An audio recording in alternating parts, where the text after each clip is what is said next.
Welcome to our video on how to integrate a self-adhesive sensor spot in a shake flask without using a vacuum pickup system.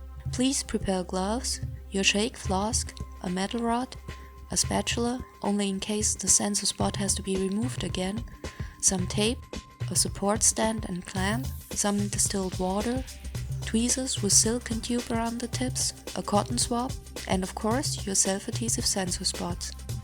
We have taped the cotton swab to a metal rod. With this extension we are able to reach to the flask bottom. Start with soaking the swab in distilled water. Then pick up one of the sensor spots with the tweezers. The tweezers tips are covered with silicone tube. This prevents the spot from sticking to your tool. Fold the release liner at the edge of a spot so that it partially detaches, and then take hold of it.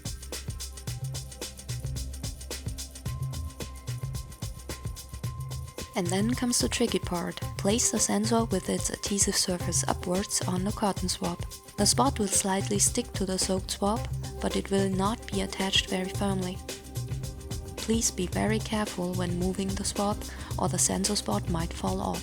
Fix the rod with the cotton swab in the clamp so that the shake flask can be put over it. Then get your flask ready and move it over the rod with the sensor. Take care not to touch the spot or the rod with the flask opening and walls, else the spot will fall off. Try to move the flask so the spot stays in the center, as far away from the walls as possible. As you can see, we have marked the location for sensor integration on the flask. Move the flask so the spot edge is located at the lower rim of the mark, then touch the spot with the flask and flip it against the vessel surface.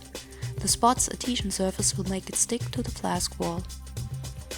In case you have marked the spot location with a pen, please do not forget to remove the marks from the flask with paper tissue and ethanol.